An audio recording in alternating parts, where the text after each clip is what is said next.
সেই জাহিলি সমাজে নবীজি ঘোষণা করলেন, আল্লাহর কোনো বান্দা যদি দুইজন কন্যা সন্তানকে আল্লাহর জন্য লালন পালন করে বড় করে কোনো সৎ পাত্রস্থ করে দেয়, আমি নবীজি কিয়ামতের দিন এভাবে দুই আঙ্গুল ইশারা করে বলেছেন, ওই কন্যার লালন পালনকারী আর আমি নবী হাসরের ময়দানে একত্রে উঠব।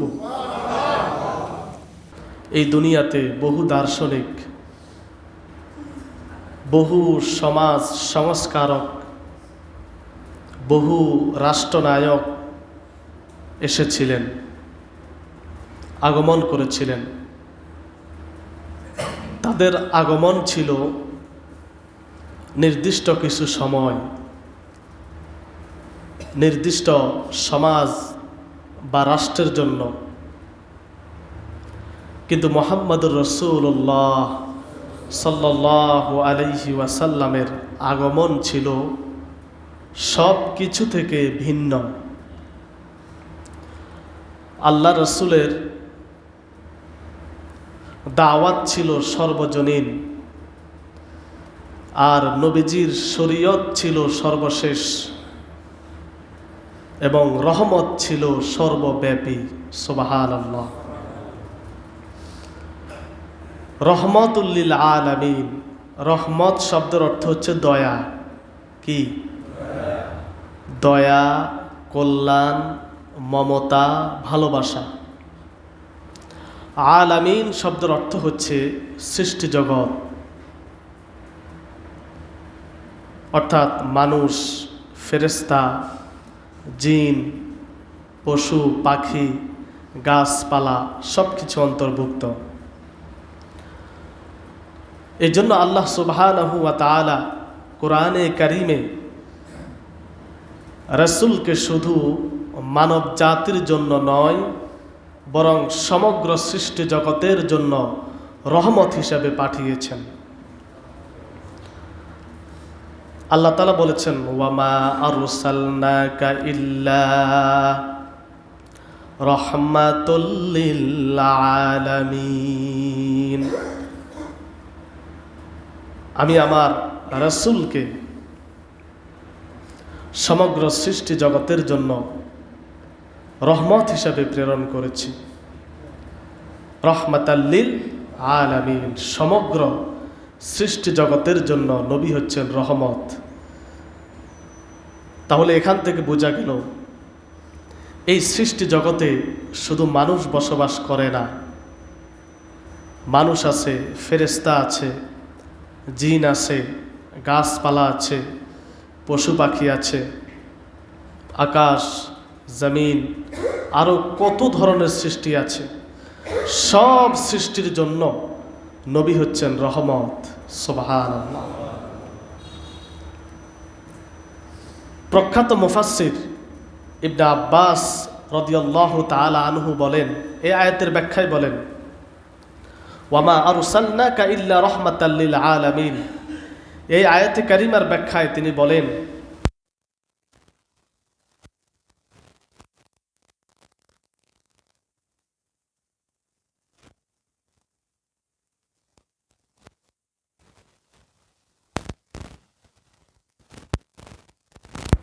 আর যারা ঈমান আনে নাই,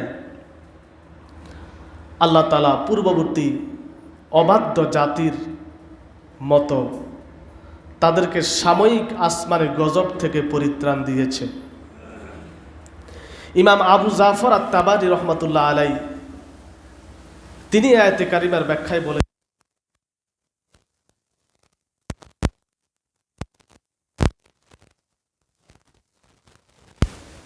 তার মাধ্যমে মুমিনরা হেদায়েত লাভ করে জান্নাতের অধিকারী হয়ে গেছে। আর রাসূলের আগমনে কাফেররা যারা অবাধ্য, তাদেরকে আল্লাহ তাআলা পূর্ববর্তী জাতিকে যেমন জমিন থেকে সমূলে ধ্বংস করে দিয়েছেন, সেই আযাব থেকে আল্লাহ তাআলা কাফেরদেরকে হেফাজত করেছেন সাময়িক, শুধু নবীর রহমতের উসিলায়। সুবহানাল্লাহ। সাময়িক, কিন্তু আখিরাতে চূড়ান্ত বিজয় অর্জন করবে কেবল মুমিনরা, সেদিন পরাজিত হবে কাফেররা। আল্লাহ তাআলা আমাদেরকে আখিরাতের চূড়ান্ত বিজয় অর্জন করার তৌফিক দান করেন। আল্লাহ সুবহানাহু ওয়া তাআলা কোরআনে তার নবীকে বলেছেন রহমত। নবী নিজেই নিজের পরিচয় দিচ্ছেন তিনি যে রহমত। হাদিসে আল্লাহ রাসূল তার রহমতের বিষয়টা স্পষ্ট করেছেন যে আমি যে রহমত। হযরতে আবু হুরাইরা রাদিয়াল্লাহু তাআলা আনহু থেকে একটা হাদিস বর্ণিত আছে, ইয়া রাসূলুল্লাহ কিলা ইয়া রাসূলুল্লাহ উদউ আলাল মুশরিকিন, হে রাসূল আপনি মুশরিকদেরকে বদদোয়া করুন, তাদেরকে বদদোয়া দিন। নবীজি বলেছেন ক্বালা ইন্নী লাম উবআসু লাআনা, আমি তো দুনিয়াতে লানতের জন্য আসি নাই। ওয়া ইন্নামা বুইসতু রাহমা, আমি এই পৃথিবীতে রহমত হিসাবে প্রেরিত হয়েছি। সুবহানাল্লাহ। নবী বলেছেন আনা নাবিয়ুর রহমা আনা নাবিয়ুত তাওবা, আমি হচ্ছি রহমতের নবী, আমি হচ্ছি তাওবার নবী। এই হাদিস থেকে বোঝা গেল নবীজির দাওয়াতের উদ্দেশ্য ছিল মানুষের হেদায়াত, মানুষের কল্যাণ, মানুষের জন্য দয়া করুণা।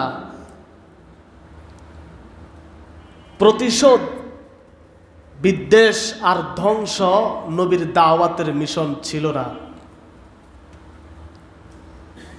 এজন্য রাসূল হচ্ছেন রহমত।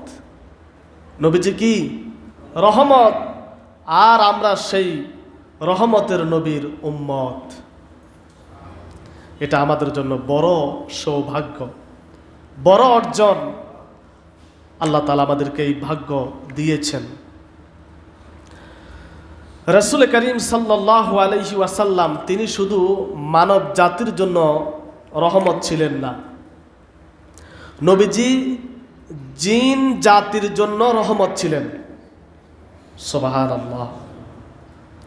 আল্লাহ তাআলা সূরা জিনের মধ্যে বলেছেন কুল উহিয়া ইলাইয়া আন্নাহু ইসতামাআ নাফারুম মিনাল জিন ফাকালু ইন্না সামি'না কুরআনান আজাবা ইয়াহদি ইলার রুশদি ফাআমান্না বিহি।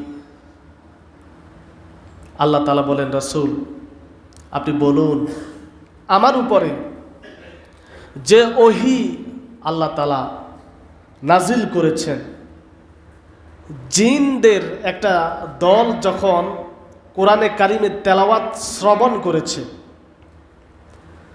তখন জিনেরা এই কথা বলে পারে নাই ইন্না সামি'না কুরআনান আজাবা,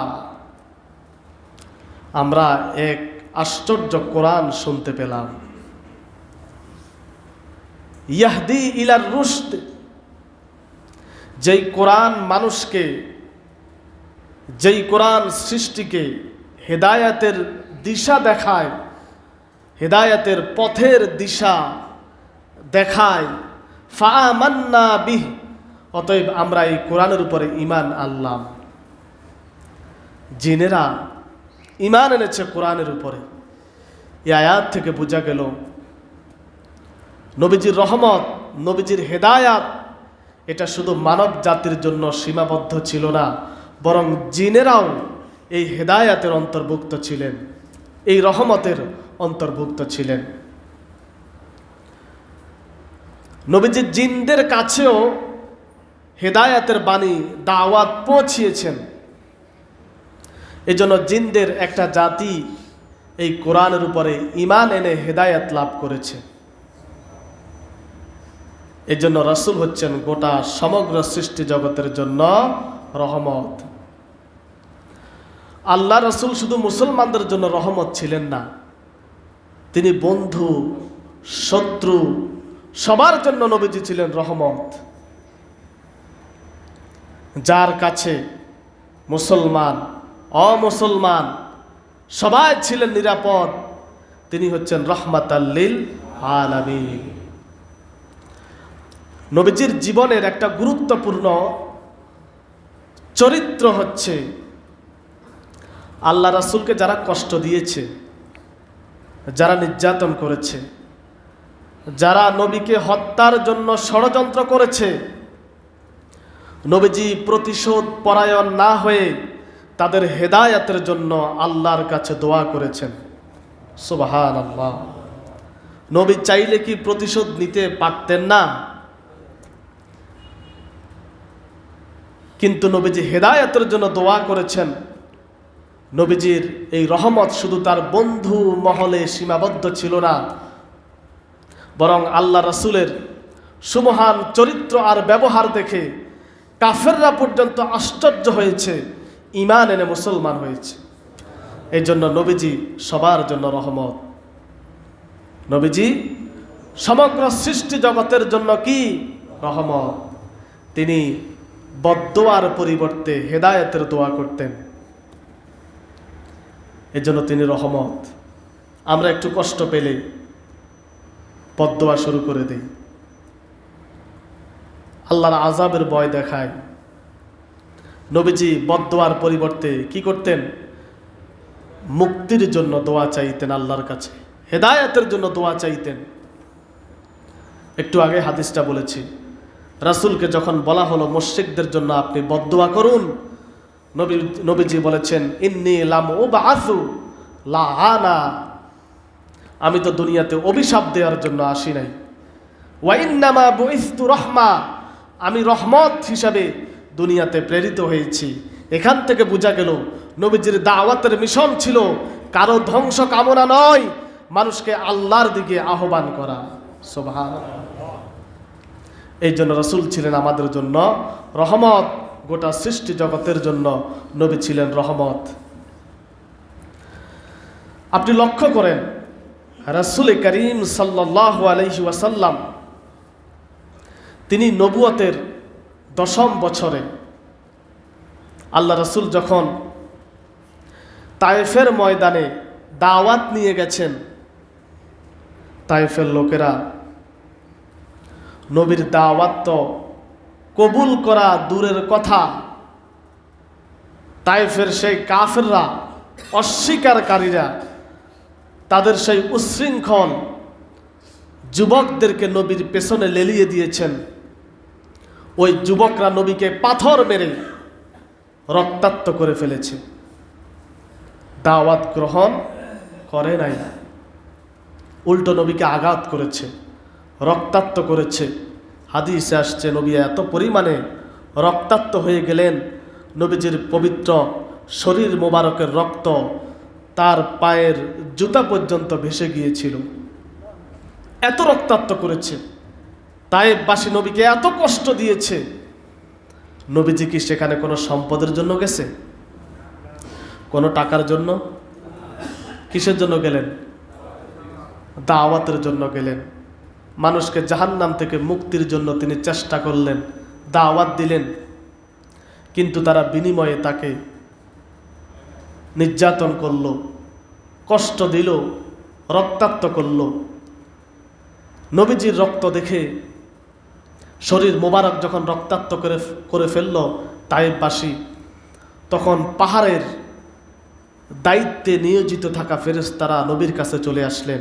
ইয়া রাসূলুল্লাহ, আপনার এই অবস্থা যে আল্লাহ তাআলা আপনি নবীকে সামনে রেখে দুনিয়াকে এত সাজাইলেন, যে আল্লাহ তাআলা আপনাকে হাবিব বলে, বন্ধু বলে পরিচয় দিয়েছেন, যে আল্লাহ তাআলা আপনাকে আখিরি নবী করে পাঠিয়েছেন, ওই নবীকে কাফেররা রক্তাক্ত করল।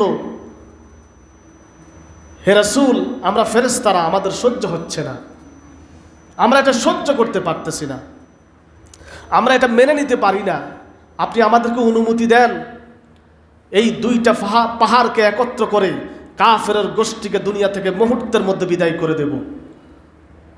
নবীর কাছে অনুমতি চাইলেন। আমাকে যদি কেউ এভাবে রক্তাক্ত করে, এভাবে খুন করে, নির্যাতন করে, আমার লোকেরা যখন আমার কাছে অনুমতি চাইতে আসবে, আমি কি অনুমতি দিব না?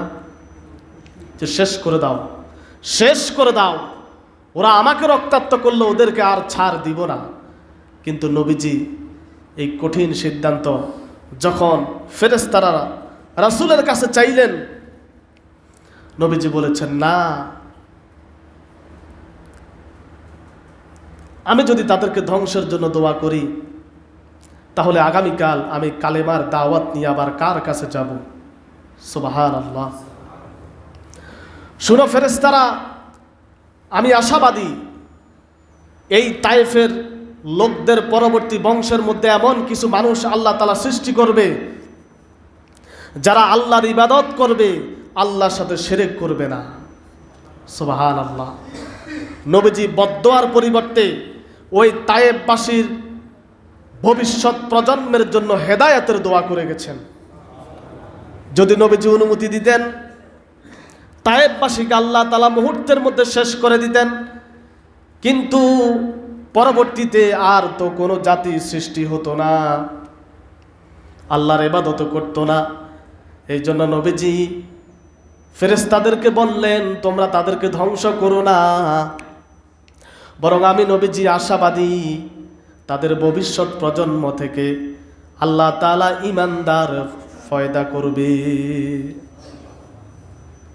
এই জন্য রাসূল হচ্ছেন রহমত। নবী কি? তিনি বদদোয়ার পরিবর্তে কি করেছেন? দোয়া করেছেন।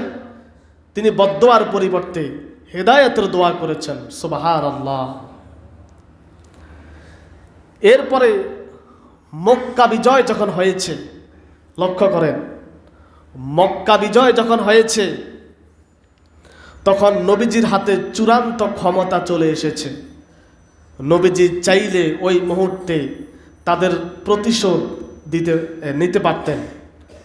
যারা বছরের পর বছর নবীর উপরে, নবীর সাহাবীদের উপরে যারা অত্যাচার করেছে, তাই মক্কা যখন বিজয় হয়ে গেল তখন কাফেররা ভীত সন্ত্রস্ত হয়ে নবীর কাছে চলে আসলেন। আমরা তো ধরা খেয়ে গেলাম, আমাদের তো ক্ষমতা শেষ হয়ে গেল, নবী আমাদেরকে এখন শাস্তি দিবে, কঠিন শাস্তি প্রয়োগ করবে। এই ভয়তে মক্কার বড় বড় কাফেররা নবীর কাছে চলে আসলেন।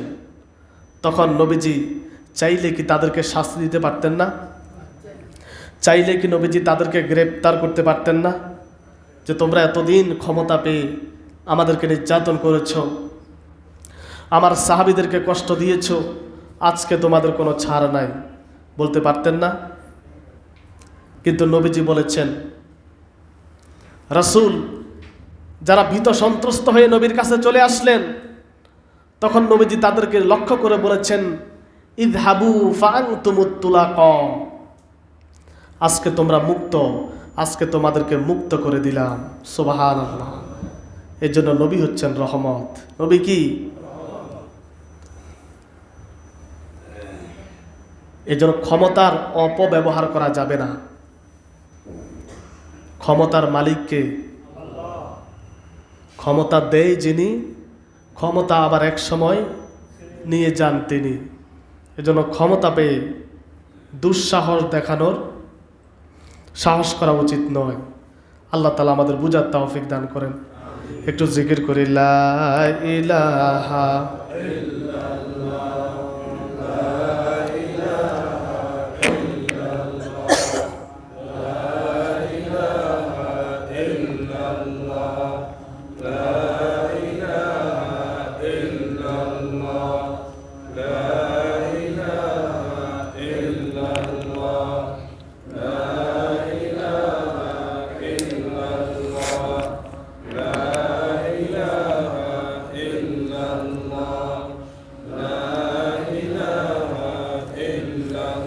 লা ইলাহা ইল্লাল্লাহু মুহাম্মাদুর রাসূলুল্লাহ সাল্লাল্লাহু আলাইহি ওয়াসাল্লাম। আল্লাহ রাসূলকে আল্লাহ তাআলা কি হিসাবে পাঠিয়েছেন? রহমত। কি হিসাবে? নবীজি শুধু মুসলমানদের জন্য রহমত ছিলেন না, তিনি অমুসলিমদের জন্য রহমত ছিলেন। একবার হাদিসে আসছে, এক ইহুদি কিশোর নবীর সেবা করত। কি করত? রাসূলের কাছে খবর আসলো ওই ইহুদি কিশোর অসুস্থ। নবীজি তাকে দেখতে চলে গেলেন। সুবহানাল্লাহ। বলেন নাই লোকটা অমুক তমুক, নবীর সেবা করত ইহুদি কিশোর।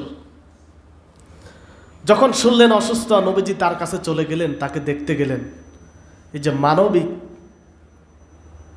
যে দয়া নবীর ভিতরে ছিল, নবীজি তার মাথার শিয়রে বসলেন, বসে তাকে কালেমার দাওয়াত দিলেন। সুবহানাল্লাহ। ওই ইহুদি কিশোরকে লক্ষ্য করে বললেন, দেখো তুমি যে অসুস্থ, তোমার কাছে এখন কিন্তু অনেক কষ্ট লাগতেছে। মানুষ যখন অসুস্থ হয় কষ্ট লাগে না? কিন্তু তুমি যদি এই অবস্থায়, আল্লাহ না করুক, মারা যাও ঈমান না নিয়ে, কালেমা না পড়ে, তাহলে জাহান্নামের আযাব তো আরো বেশি কষ্ট, তুমি তো সহ্য করতে পারবা না। তখন নবীজি তাকে কালেমার দাওয়াত দিলেন। ওই ইহুদি কিশোর তার বাবার কাছ থেকে অনুমতি নিয়ে কালেমা পড়ে মুসলমান হয়ে গেলেন। তখন নবীজি এত আনন্দ পেলেন, হাদিসে আসছে, আনন্দ চিত্তে নবীজি উচ্চারণ করে ফেললেন, আলহামদুলিল্লাহিল্লাযী আনকাযাহু বি মিনান নার। আল্লাহ তাআলা শুকরিয়া, যিনি আমার মাধ্যমে এই ইহুদিকে জাহান্নাম থেকে মুক্তি দান করেছেন। নবী ছিলেন সবার জন্য রহমত। আপনি কাউকে অশিক্ষিত বলে, কাউকে দুর্বল ভেবে দূরে ঠেলে দেওয়ার সুযোগ নাই। সবাইকে কাছে রাখেন, সবার সাথে সুন্দর সম্পর্ক রাখেন, তাহলে আপনার দাওয়াত মানুষ গ্রহণ করবে। আর আপনার ভাষা যদি হয় উগ্র, আপনি যদি হন কঠিন, অহংকার নিয়ে জমিনে হাঁটা চলা করেন, আপনি যত দাওয়াতই মানুষকে দেন না কেন, মানুষ হেদায়েত পাবে না। এজন্য সে যেই হোক, তার সাথে সুন্দর আচরণ করতে হবে। আপনার এই সুন্দর আচরণ এক সময় তার হেদায়েতের কারণ হবে। নবীজি বলতে পারতেন না লোকটা ইহুদি, ওর কাছে আমি যাব না। নবীজি ইহুদি না মুশরিক ওটা দেখেন নাই, মানুষ হিসেবে তার অসুস্থতার খোঁজ খবর নিয়েছেন, আল্লাহর কাছে তার হেদায়েতের দোয়া কামনা করেছেন, আল্লাহ কবুল করেছেন। সুবহানাল্লাহ। আল্লাহ রাসূল সাল্লাল্লাহু আলাইহি ওয়াসাল্লামের দিলের মধ্যে সবচাইতে বেশি ভালোবাসা ছিল মুমিনদের জন্য। কার জন্য? মুমিন, আমাদের জন্য। আমরা ঈমান এনেছি, আমরা মুমিন। আল্লাহ তাআলা কোরআনে বলেছেন, লাকাদ জাআকুম রাসূলুম মিন আনফুসিকুম আজিজুন আলাইহি মা আনিতুম হারিসুন আলাইকুম বিল মুমিনিনা রাউফুর রাহিম। আল্লাহ তাআলা বলেন, তোমাদের মধ্য থেকে আমি তোমাদের জন্য একজন রাসূল পাঠিয়েছি, যিনি তোমাদের কষ্ট তার কাছে অত্যন্ত বেদনাদায়ক, তিনি তোমাদের কল্যাণকামী, তিনি মুমিনদের জন্য স্নেহশীল, পরম দয়ালু। সুবহানাল্লাহ। এই আয়াতের মাধ্যমে নবীজির চরিত্র সুন্দরভাবে আল্লাহ তাআলা ফুটে তুলেছেন। নবীজি মানুষের হেদায়েতের জন্য ব্যাকুল ছিলেন, যে কিভাবে মানুষকে হেদায়েতের পথে আনা যায়, এবং মানুষের কষ্টে নবীজি ব্যথিত হতেন, কষ্ট পেতেন, আর মুমিনদেরকে সবচেয়ে বেশি ভালোবাসতেন। ভালোবাসার দাবি হচ্ছে তাকে ভালো পথে আনা। ভালোবাসার দাবি এটা নয় তাকে বিপদে ফেলে দেওয়া। ভালোবাসার দাবি হচ্ছে তাকে বিপদ থেকে উদ্ধার করা। নবীজি মুমিনদেরকে ভালোবাসতেন, মানুষের হেদায়েতের জন্য ব্যাকুল থাকতেন, কিভাবে একজন মানুষকে জাহান্নাম থেকে, আল্লাহর শাস্তি থেকে রক্ষা করা যায়। এই চিন্তাটা আমাদের দিলের মধ্যে থাকতে হবে। শুধু আমি নামাজ পড়ব, আমি ইবাদত করব, আমি জাহান্নাম থেকে বাঁচার চেষ্টা করব, আরেকজনকে দাওয়াত দিব না, এটা মুমিনের গুণ হতে পারে না। মুমিন যেভাবে নিজেকে আল্লাহর শাস্তি থেকে বাঁচানোর জন্য রাত দিন চেষ্টা করে ইবাদতের মাধ্যমে, আরেকজন মুমিনের ব্যাপারেও সে এই চিন্তা রাখবে তাকেও কিভাবে আল্লাহর দিকে আনা যায়, তাকেও কিভাবে জাহান্নাম থেকে বাঁচানো যায়, এই চিন্তা প্রত্যেক মুমিনের দিলের মধ্যে থাকতে হবে। আল্লাহ রাসূল শুধু নিজের কষ্ট নিয়ে তিনি বসে থাকতেন না, বরং উম্মতের কষ্টকেও তিনি ভাগাভাগি করতেন। নবীজি আল্লাহর কাছে দোয়া করেছেন, হে আল্লাহ, আমার উম্মতকে যারা কষ্ট দেয় তুমি তাদেরকে কষ্ট দিও, আর আমার উম্মতের জন্য যারা কোমল, যারা সহানুভূতি প্রদর্শন করে, আল্লাহ তুমিও তাদেরকে দয়া করিও। সুবহানাল্লাহ। এখান থেকে বোঝা গেল এই হাদিসটা রাষ্ট্রের সরকারের ব্যাপারে ইঙ্গিত করা হয়েছে। যারা রাষ্ট্র ক্ষমতায় থাকে তারা অনেক সময় মানুষের উপরে অযথা জুলুম করে কিনা, সেটাই জেলখানায় ঢুকাইয়া হোক, যে কোনোভাবে হোক ক্ষমতার অপব্যবহার করে মানুষকে কষ্ট দেয় কিনা। নবীজি বদদোয়া করে গেছেন, যারা আমার উম্মতকে কষ্ট দেয় আল্লাহ তুমিও তাদেরকে কষ্ট দিও, যারা আমার উম্মতকে ইহসান করে, দয়া প্রদর্শন করে, আল্লাহ তুমিও তাদের উপরে দয়া করিও। এজন্য আমরা যারা আছি এখানে, অন্তত আমাদের মাধ্যমে কেউ যেন কষ্ট না পায়। আমাদের আচার ব্যবহার, আমাদের কথাবার্তা, আমাদের সামগ্রিক কোনো না কোনো বিষয় যেন আরেকজন কষ্ট না পায়, এটা আমাদেরকে খেয়াল রাখতে হবে। আমি যদি কাউকে কষ্ট দেই, নবী বদদোয়া করে গেছেন আল্লাহ কোনো না কোনো একদিন আমাকে কষ্ট দিবেন। এজন্য মানুষের প্রতি দয়া, সহানুভূতি, মমতা লালন করতে হবে। সম্মানিত মুসল্লি ভাইয়েরা, নবীজি ছোট্ট শিশুদের ব্যাপারেও তিনি খুব যত্নবান ছিলেন। আমরা অনেক সময় বাচ্চাদেরকে দূরে ঠেলে দিই, দূরে সরাইয়া দিই, অথচ নবীজি এমন একজন রহমত, তার কাছে ছোট্ট বাচ্চারাও নিরাপদ ছিল। সুবহানাল্লাহ। নবীজি বলেছেন, মাল্লাম ইয়ারহাম সগীরানা ওয়ালাম ইউআক্কির কাবীরানা ফালাইসা মিন্না। যে ব্যক্তি বড়দেরকে সম্মান করে না আর ছোটদেরকে স্নেহ করে না, আমি নবী বলছি ফালাইসা মিন্না, সে এখনো আমার উম্মতের অন্তর্ভুক্ত হতে পারে নাই। তাহলে যারা আমাদের বয়সে বড় তাদেরকে সম্মান করতে হবে। কি করতে হবে? সে অশিক্ষিত হোক সমস্যা নাই, সে আমার বয়সে বড়, তাকে তার জায়গায় সম্মান করতে হবে। আবার যারা আমাদের বয়সে ছোট তাদেরকে আদর করতে হবে, স্নেহ করতে হবে, ভুল হয়ে গেলে কাছে এনে বুঝিয়ে দিতে হবে। নবী বলেছেন, এই কাজ যারা করে না এরা এখনো আমার উম্মতের অন্তর্ভুক্ত হতে পারে নাই। কত বড় কথা!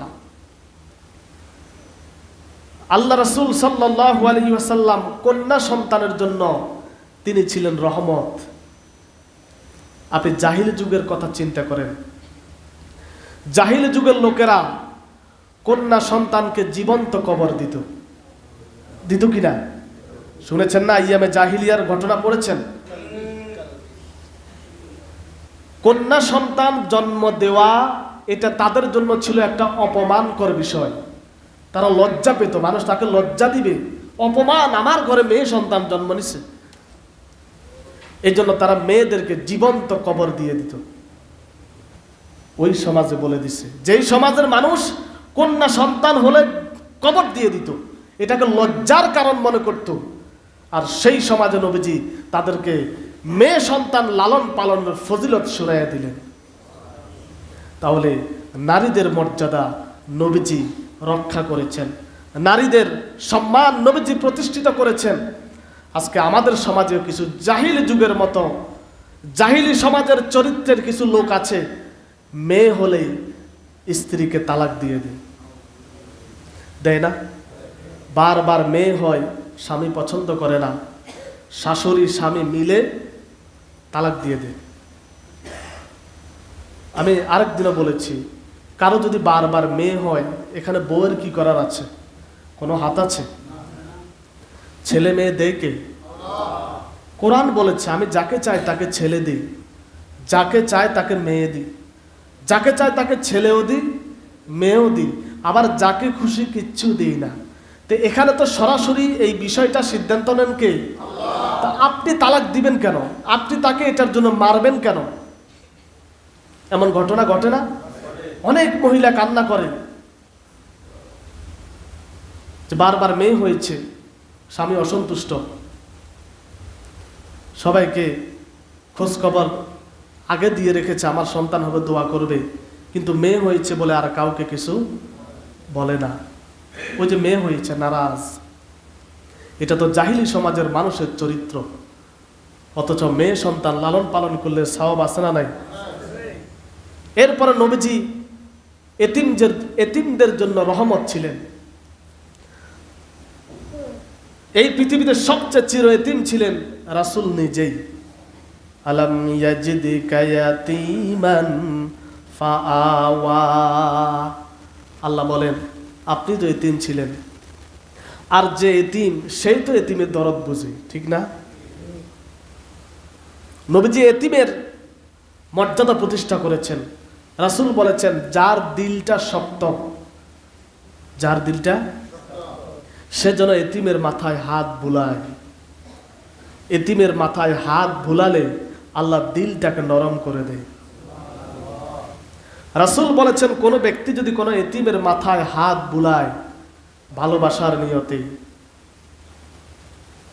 ওই হাতের নিচে যতগুলো চুল আছে প্রত্যেকটা চুলের বিনিময়ে আল্লাহ তাআলা তাকে এক একটা নেকি দান করবে।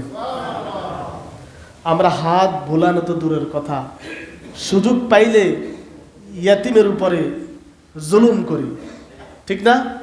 ইয়াতিমের সম্পদটা নিজের নামে করে নেই, নিজের নামে জায়গাটা, রাস্তার পাশে জায়গাটা নেই, আর ইয়াতিমকে ওই যে গর্তের পাশে জায়গা দিয়ে দিই, কারণ তার তো কেউ নাই, সে অসহায়। আমাদের মধ্যে এমন চরিত্রের লোক আছে না?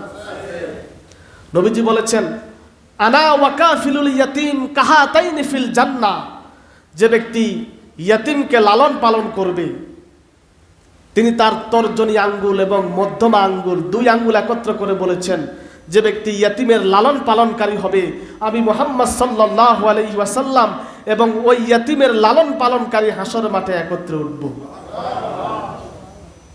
আর যারা ইয়াতিমের মাথায় বাড়ি দেয় তারা নবীর সাথে উঠবে? এজন্য ইয়াতিমের জন্য নবী ছিলেন রহমত, শিশুদের জন্য নবী ছিলেন রহমত, এবং কি বিধবা, দরিদ্র, অসহায় লোকদের জন্য নবী ছিলেন রহমত। সুবহানাল্লাহ। বললাম না গোটা সৃষ্টি জগতের জন্য নবী ছিলেন রহমত। হাদিসে আসছে যে ব্যক্তি কোনো দরিদ্র, অসহায়, বিধবাদেরকে সাহায্য করে, নবী বলেছেন সে যেন আল্লাহর রাস্তায় জিহাদ করতেছে। আরেকটা হাদিসে এসেছে যে ব্যক্তি কোনো দরিদ্র, অসহায়, বিধবাদেরকে সাহায্য করে, সহযোগিতা করে, সে যেন সারা রাত ইবাদত করলো আর সারা দিন যেন আল্লাহর জন্য রোজা রাখলো। আর আমরা সবচেয়ে বড় জুলুম করি অসহায়দের উপরে, ঠিক না? সবচেয়ে বড় জুলুম করি দরিদ্র, অসহায়, গরিবদের উপরে। সবচেয়ে বড় খবরদারি চলে আমাদের। আমি ভুল বলছি?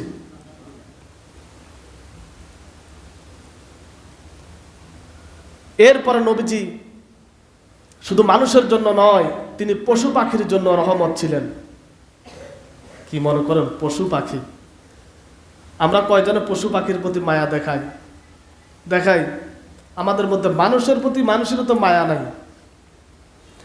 মানুষের প্রতি মানুষেরও তো মায়া নাই, পশু পাখির প্রতি মায়া আসবে কিভাবে? নবীজি পশু পাখির জন্য রহমত ছিলেন। পশু পাখিরাও নবীর কাছে নিরাপদ ছিল। হাদিসে আসছে এক মহিলা একটা কুকুরকে পানি পান করাইছে, মনে আছে না ঘটনা? এই জন্য আল্লাহ তাআলা ওই মহিলাকে ক্ষমা করে দিয়েছে। শুধু সৃষ্টির প্রতি মায়া মহব্বত দেখিয়ে পানি পান করার কারণে আল্লাহ ওই জেনাকারী মহিলাকে মাফ করে দিয়েছে। তখন সাহাবীরা প্রশ্ন করলেন, ইয়া রাসূলুল্লাহ, এই পশু পাখির প্রতি মায়া দেখালেও কি সওয়াব হয়?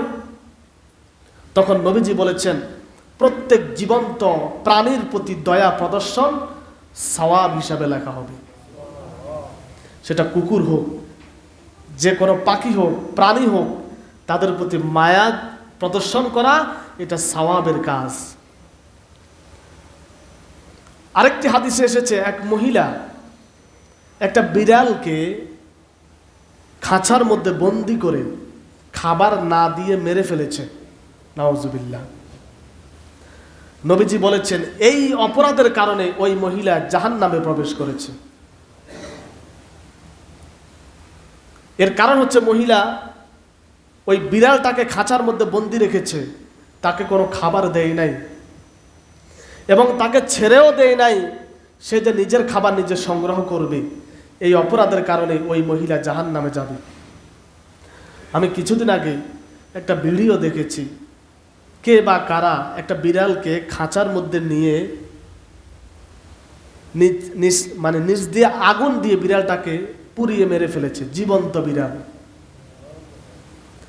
এবার চিন্তা করেন, ওই মহিলা বিড়ালটাকে না খাওয়ায়া ক্ষুধার্ত রেখে মেরে ফেলেছে, সে যদি জাহান্নামে যায়, আর যেই মানুষটা একটা বিড়ালকে খাঁচার মধ্যে বন্দি করে জীবন্ত বিড়ালকে নিচ দিয়ে আগুন দিয়ে জীবন্ত পুড়ে মেরে ফেলেছে, সে কি জান্নাতে যাবে?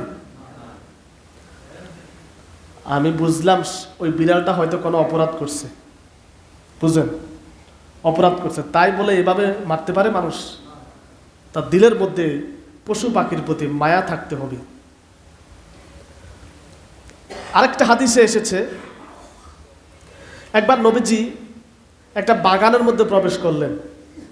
কোথায়? বাগানের মধ্যে ঢোকার পরে একটা ওট নবীকে দেখে কেঁদে ফেললেন। সুবহানাল্লাহ বলবেন না?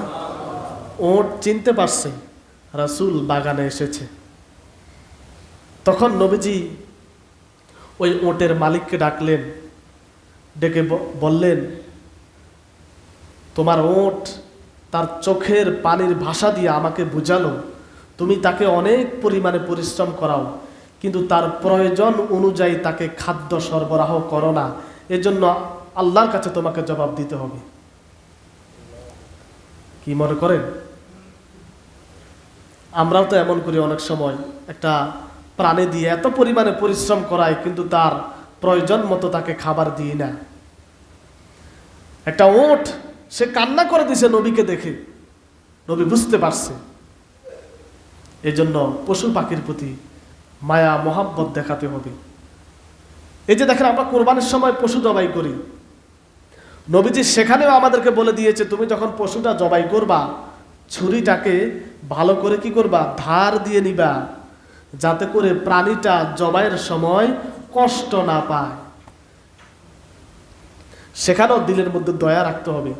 ডাকাইতের মতো জবাই করে দিবেন এটা না, জবাইয়ের সময়ও ওই প্রাণীর প্রতি দিলের মধ্যে মহাব্বত রাখতে হবে, ভালোবাসা রাখতে হবে। একজন সাহাবী একবার একটা প্রাণীর সামনে ছুরি ধার দিচ্ছে, প্রাণীর সামনে। তখন নবীজি তাকে বললেন, তুমি কি এই পশুটাকে 2 বার জবাই করতে চাও? তার মানে হলো, কোনো পশুর সামনে যদি ছুরি ধার দেয়া হয়, পশুটা কিন্তু কষ্ট পায়। কি পায়? এই জন্য ছুরিটা ধার দেওয়ার সময় নবী বলেছে আড়ালে গিয়ে ধার দাও। এই জন্য রাসূল হচ্ছেন রহমত। সুবহানাল্লাহ, তিনি সকল জাতির জন্য কি রহমত। এবং কি নবীজি বলেছেন, এই যে গাছপালা, তোমরা গাছপালা কেটে ফেলে দিও না, বরং তোমরা বেশি বেশি বৃক্ষরোপণ করো। বৃক্ষ গাছপালা তোমরা বেশি বেশি লাগাও। হাদিসে আসছে, কোনো মুসলমান যদি একটা গাছের চারা রোপণ করে, নবী বলেছেন ওই গাছটা বড় হবে, বড় হওয়ার পরে ওই গাছ থেকে ফল আসবে, ওই ফল মানুষে খাবে, পশু পাখি খাবে। রাসূল বলেছেন এই কারণে যিনি রোপণ করেছেন তার আমল নামায় এটা সাদাকা হিসাবে লিখে দেওয়া হবে। আমরা তো পাখির জন্য খাবারের ব্যবস্থা কোনোদিন করি না, কিন্তু একটা গাছ লাগাইয়া দেন, নিয়ত রাখবেন মানুষও খাবে, পশু পাখিও খাবে। রাসূল বলেছেন সাদাকার সওয়াব তোমার আমল নামায় উঠতে থাকবে। আর আমরা এখন লাগানোর চাইতে বেশি কাটতে পছন্দ করি, ঠিক না? আবার যারা বৃক্ষরোপণ কর্মসূচি করে মাঝে মাঝে আমাদেরকে মানুষ মস্কারি করে।